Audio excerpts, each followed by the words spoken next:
Good morning, Manny. Welcome to Designing Healthy Environments. I'm happy to have you here to share your knowledge and your insight of HVAC, healthy HVAC, on this Thursday morning.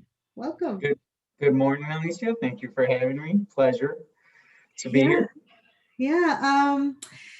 So to introduce you and let everybody know, Manny and I, we met through the Sustainability Committee at ASEA late last year, I think it was. And, there at ASEA, we're really looking to just engage and advocate for our membership and sustainability initiatives, right? Because that's something that's at the forefront of the building industry.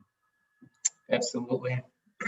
Yeah, so a little bit about you, so our audience knows who you are.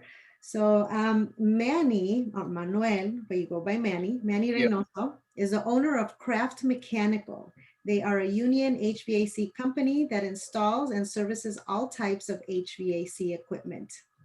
He started in the industry by going to College of DuPage and earning a service technician certificate. Manny first started working on residential HVAC and then later became a local 597 pipe fitter that installs and services commercial and light industrial systems. And now here we are talking about sustainability. This is particularly interesting to me because I worked in construction for a couple of years. Oh. You didn't know that. Did not know that.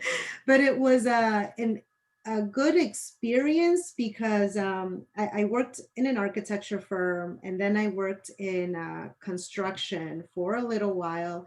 We were building high-rise residential in the Gold Coast and condominiums. And the interesting thing for me is that, and I think it still happens, it is the disconnect or the lack of collaboration, not lack, but there's the disconnect between the architectural design, the specifications, the general contractor, and then people like you, the subcontractor, right? And that was a huge learning moment for me where I said, from now on, it's going to be with intent to design for people like you, right?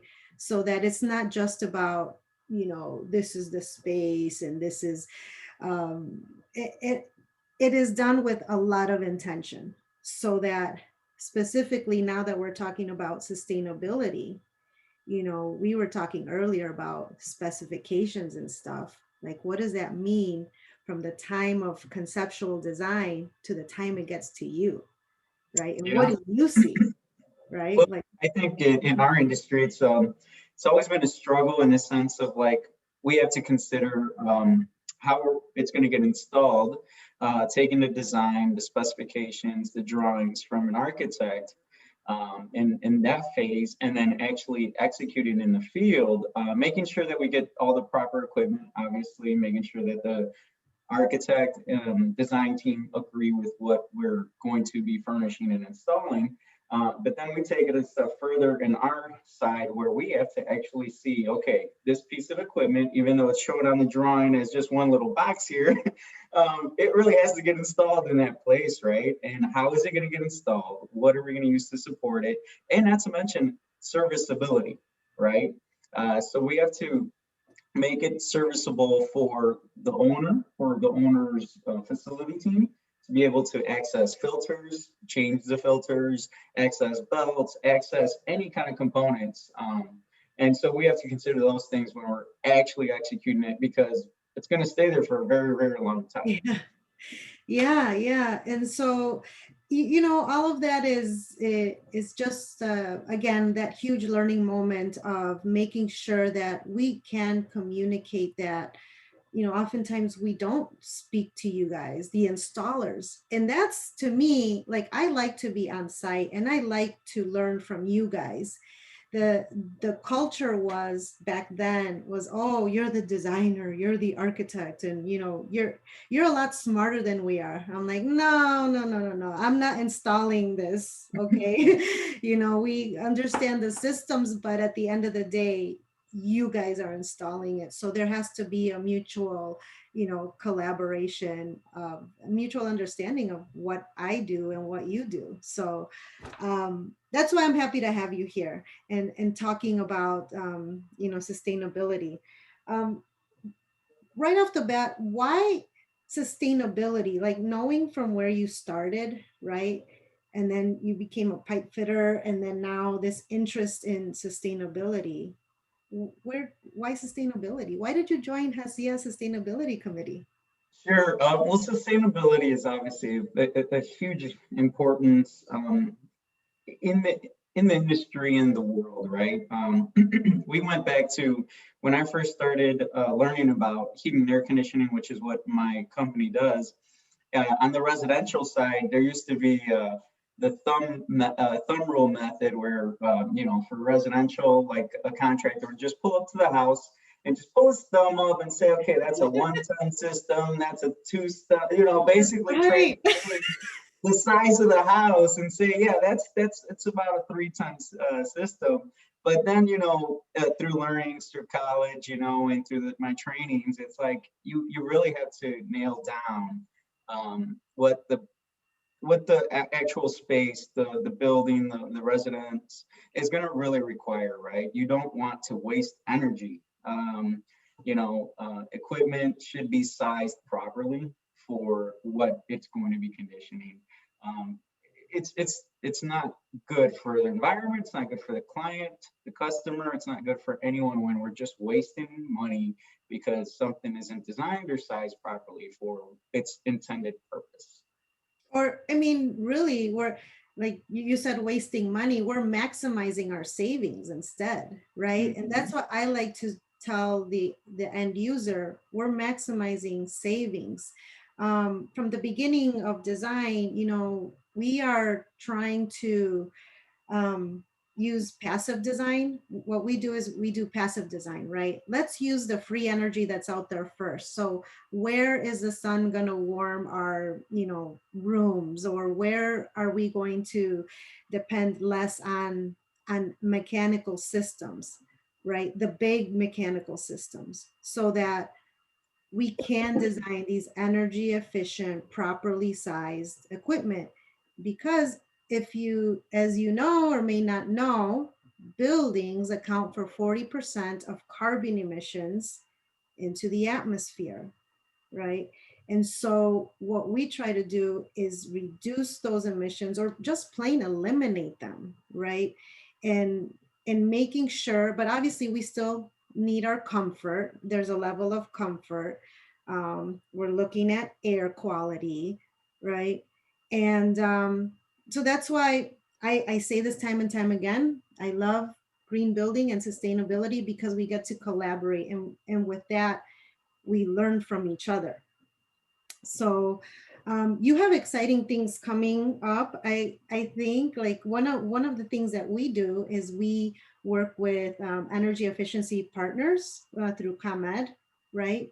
Early on in a project for commercial, for example, so that we can look at a building with these energy efficiency partners to come up with the most efficient solution, cost effective, appropriately sized, and then hand it over to contractors like you. What is your relationship? What are those opportunities there?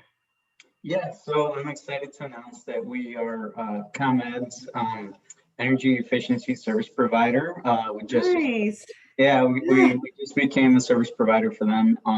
And that touches on the ability to be able to, like you said, really try to sell the customer on the importance of having an efficient piece of equipment. Most of that probably comes from your side on the architectural side on big projects. But on the smaller projects, they may come from us because we're working with the client directly. And that allows us to really present the case for them of the money savings from getting a piece of efficient piece of equipment for their building early on. Maybe an upfront cost that's a little higher than a lower efficiency unit, but in the long run, they're going to be able to get a return on their investment. And what we can do now is we can actually offer a piece of equipment that's more efficient and be able to pass on some rebates through the comment program. So to Rebates. offset some of those costs for their clients. Mm-hmm. Yeah, and that's what most people don't know, that if you plan early on, and even if there's like for residential, if there's a furnace or something like that, you can contact ComEd or not people like you, right? And you Mhm. can lead them to those rebates. Yes, yes. Because they are out there. Those incentives are out there for retrofits. And the same thing applies for commercial projects. When we pursue green building certification, like LEED or living building, there's even more incentives upfront and for the long term. So that's why I like it. We also talk about tracking our energy use and monitoring our use, because when we do that, we can understand our behaviors, and then change them a little bit if we need to. So that's how we find leaks, right? That's how we find, if we keep questioning why is our energy bill so high, that's why we install meters. What is your approach to that, and what you Yeah, do? exactly like you said. So like, for example, building automation controls, which we provide as well. We can, like you said, if there's a piece of equipment and there's high energy usage, which is costing the customer money, well, what's going on, right? There is metering devices you can install on pieces of equipment, near the motors or whatever, to get data logging of how much runtime is going on and the reasons for it. Mhm. You can really pinpoint dampers being open or not closing correctly, and why is or is it as simple as a sensor not reading correctly. So all these devices that we can provide and install for clients is really just to pinpoint how not to waste energy and obviously cost money for the client.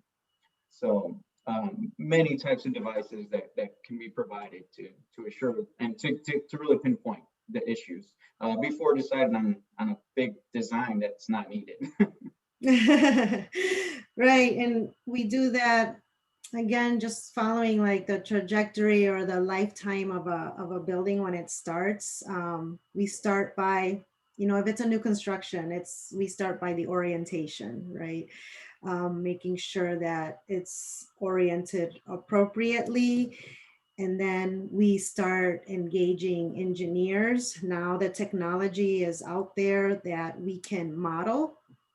We can create energy models and sort of predict, energy usage. And then they inform us, okay, you're going to have to, do something with that enclosure system, that envelope, right? And then we start specifying the mechanical systems. Well, the mechanical engineer will go ahead and specify what systems are installed. So that becomes really, really important early on, because again, like I said, then this is passed on to the general contractor, and then to somebody like you. What is like that relationship, when you get those specs, or tell us some stories of like good stories and maybe lessons learned. Well, I mean, kind of like you said, it's a real partnership all around, from the design phase to the execution. You want to make sure that the product is going to be the best for the clients. And like you said, you know, how is how are you positioning the building in regards to how the sun is beating on it, right? You're going to have more of a heat load there. You're going to require more cooling versus the other side of the building, you know, for example. So, you know, you just, you have to always look at that. Hopefully it's not trial and error, meaning that, you know, maybe we should have really reassessed this design, or where we install this piece of equipment, you know. But you know, all in all, it's you really try to give your best foot forward on how to do it, and hopefully the engineers, we have great relationships with engineers, and you know, we're all communicating, and you know, it's a team effort is really what it is. Mm-hmm, mm-hmm. And what, you know, we're still, you know, working like this. We're still in Zoom in little screens, but I Mhm. feel like slowly people are coming out and meeting in person. Um, and with that, you know, we have been talking about indoor air quality, right? What strategies like post-COVID have you seen, you know, for new mechanical systems or indoor air quality? What have you seen? Well, definitely seeing a big push on indoor air quality, especially because of COVID. Um, I know we were busy installing these technologies of bipolar ionization. It's a technology that's really making its way here, that really purifies the air, allows positive and negative ions to go in the airstream and allow for your air filtration filters to really pick up a lot of what's passing through it, more than ever before. You're also seeing upgrades to filters, right? Where in the past you might have seen MERV 7 or MERV 8, now you're seeing an increase to like MERV 13s or something, you know? So everyone's really taking everything related to this seriously, especially in offices, right? Because you don't want anyone to any negative effects because of the HVAC system. Um, and then the other thing is fresh air. Fresh air is ever more important. If you have pieces of equipment that you can allow fresh air, more fresh air to come into a building, your air changes going through your building system, you know, that's the biggest thing. We've gone out to buildings, clients' buildings, where we've actually changed the settings so that we allowed more air to come into, more fresh air to come into the building, because that's the healthiest thing we could do for our buildings. Mm-hmm. Yeah, the fresh air. I mean, it just makes sense. We were talking in a couple of other talks of monitoring the CO2 levels now, like in an office environment. It's not typical that we have in a commercial office space CO2 monitors, but now as designers, we're starting to test it ourselves, right, in offices. And you know, we've all been in that situation where we're in a conference room, there's a lot of people, and you start to feel a little stuffy. And so the CO2 level, you measure how high that goes up. And what happens when you feel like a little stuffy? It's like our cognitive levels are, we start feeling like lazy or just distracted, you know? Yeah, Distracted, and it's hard to concentrate. And here we are, you know, trying to design healthy buildings. and all of a sudden, all the classes are outside, right? On a nice day like today, you know. But no, completely understand the CO2, because that really is a good indicator, right? Of Yeah. people inside a building, we emit CO2, and you know, you want to really bring fresh air in and get some of that CO2 out of that space. You know, that's definitely big considerations now. Yeah. So I mean, a lot of this pandemic has really forced so many other people to look at the quality of the air. and the comforts, because now we have spent so much time indoors.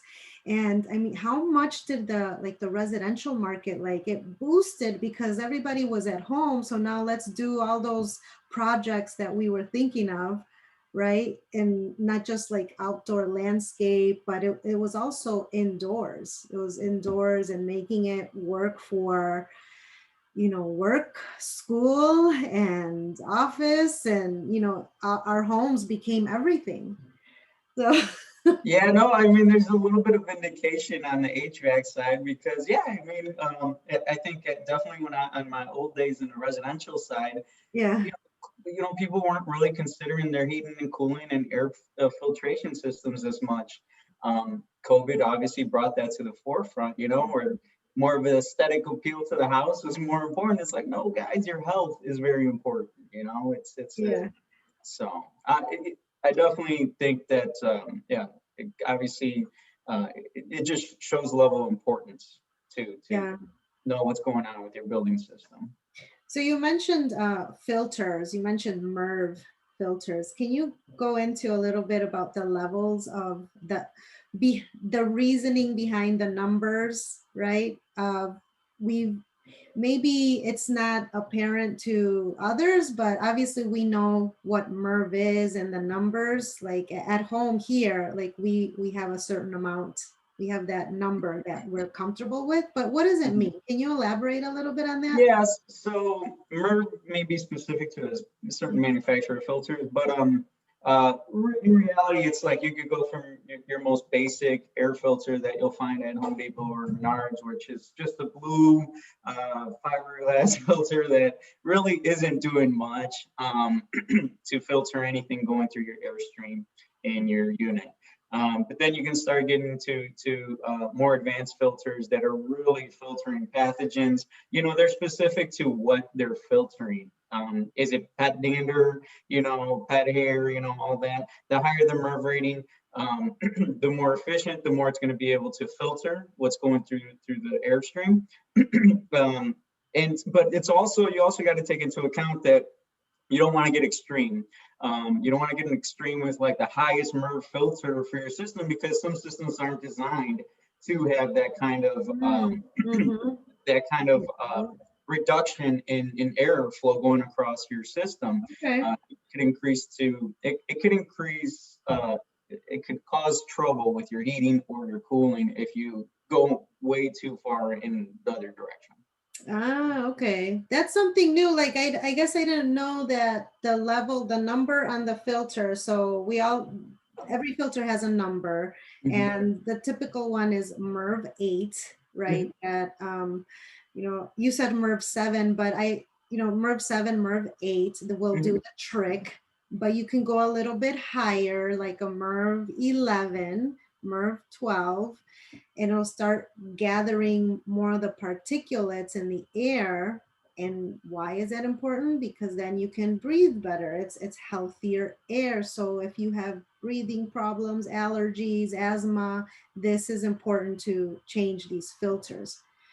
But I didn't realize that depending on the system, it might throw off, like depending on the filter, it might throw off the mechanical, the way it performs. So yeah, your piece of equipment in your office building or your house is designed for a certain pressure of air going across it. So it's usually spelled out in your specifications or your Mhm. installation manuals. But yeah, you can't get too extreme where you're throwing something way too big in there, Yeah. where it's really depleting the airflow going across it. So yeah, so just main thing, people be cognizant of understanding what your system is designed to handle. Mm-hmm. No, Mhm. that goes back to the balancing, right? Yeah. And that is the holistic approach to sustainable design. We can't oversize things Hmm. with you name it. It's just but mechanicals is the big one, and we're working very hard to to find that right balance and not continue to emit these carbon emissions. I mean, we're projected to add 2.3 trillion square feet, new construction square feet per month in the construction industry. Wow. That is equivalent to one New York City per month, one Manhattan per month, Wow. until the year 2060. So what does that tell you? Like, how can we design in a way that these buildings are not continuing to create climate change, right? And then if we're adding 2.3 trillion square feet, that means we're adding to the existing building stock that's there. So there's a lot of work out there to retrofit our existing buildings. And I think that's becoming one of my favorite ones, because why not use existing structures, existing buildings? That's the greenest building we can start with, right? So we have that ahead of us, and to start to plan. I mean, not start, we're already planning.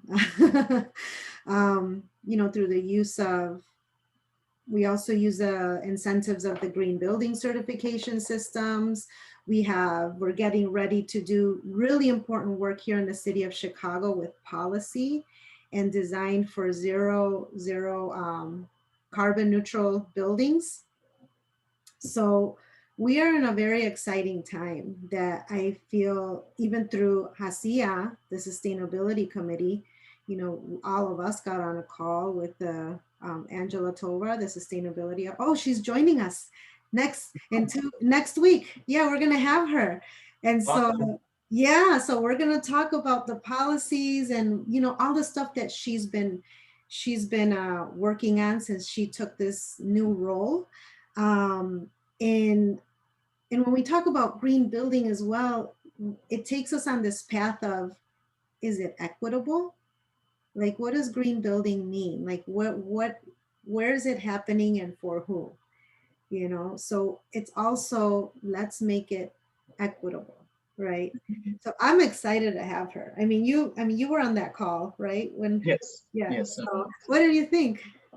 Yeah, I mean, I think we're all at the forefront of trying to implement the change that we want to see with sustainability. And I think we're starting to see, obviously, with global warming, the effects of what it's doing, to respiratory systems for younger and younger kids as they're coming about. It's important, in reducing our carbon emissions. I do see on the HVAC side that it is happening, with more efficient pieces of equipment, but also moving from maybe specific fuel produced heating equipment, moving to like heat pumps, where it doesn't require any natural gas or propane, whatever it is. So, I mean, there is efforts of getting to some of the goals that are being established by cities and the country, to really help out with that. So it is an exciting time, and I'm excited that there are people like Angela who are really at the plate of figuring out how to get to our goals. Yeah. So you gotta tune in next week. Yeah. So Manny, let me ask you a question. What kind of opportunities would you say are out there for architects, for the design professionals that we may not see? Like, what basically I'm asking, okay, what kind of advice do you have for us? How can we work better? I've been involved with some, integrated project deliveries, so where you involve everyone, and it's not just, hey, this is my design, build off of this, specs, drawings. When you really involve, the trades, the discussion is there's some consultation, the engineers also with installers like ourselves that really can help out with the design of of whatever it is that the system that's going to be going in the building to help with any kind of value engineering. I know what you're trying to do here, but we can also, do it if we do it in this way, which, could be a savings to the client, or maybe, hey, it's a more efficient equipment and it's going to operate better and provide this because of so and so reasons. I think just opening the lines of communication and having those relationships, like I said, to me, it's all about a partnership. Back in the day, yeah, when I first started, it was like point the finger at the architect or the engineer for design. It's like, this isn't right. They Like, don't know anything. yeah, It still happens. Not back in the day. It still yeah. happens. But like even pieces of equipment, just like servicing them. For us, that's obviously a big one because it's like, why did they install that one part that always goes bad in the hardest place to get to in the equipment? So it's just all those considerations, that hopefully everyone's just communicating and there's a level of effort in that regard. Yeah, I mean, you said it. It's integrated design, and Mhm, I love that process too.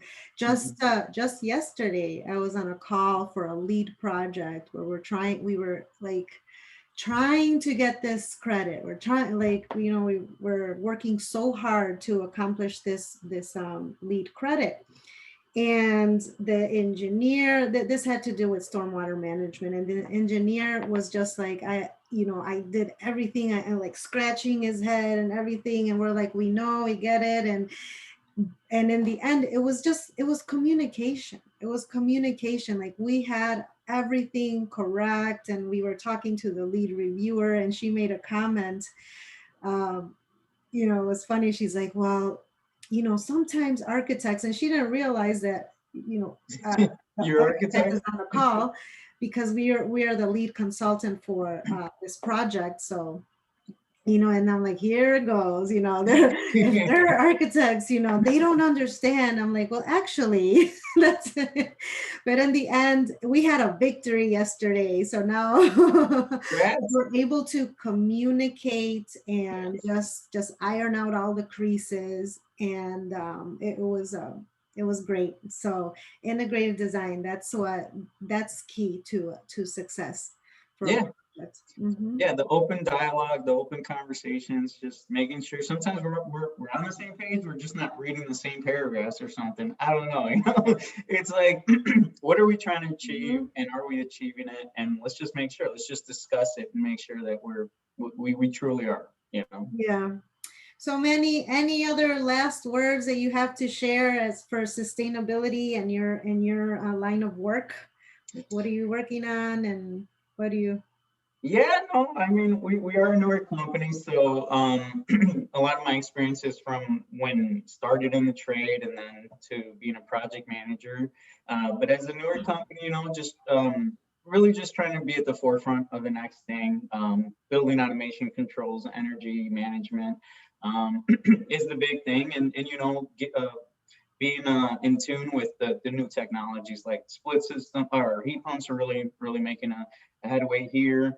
Um, but for me, just yeah, to be able to see the architects and engineers before we show up, to the projects are thinking of those solutions, prior to really just like we said, meet our goals and sustainability and what efforts are out there, not just going with the most affordable pieces of equipment all the time and understanding the importance of efficiencies that are available. The life cycle, right? I mean, if you go to the doctor, you're not going to just pay for a Band-Aid for a deep cut. You're going to go to the doctor and get it, because Mhm. you want it to heal and, or, operate fine. Exactly. Yeah. Yeah. No, it's exciting times. I'm just happy that there's real discussion, there's real policy being Yes. implemented, and we're going to be there to be help execute on that policy and those designs. So Yeah. I'm excited for what the future holds with the sustainability officer, Angela Tovar, and then what we're doing at ASEA, really bringing sustainability to our members. And you know, the world is our oyster.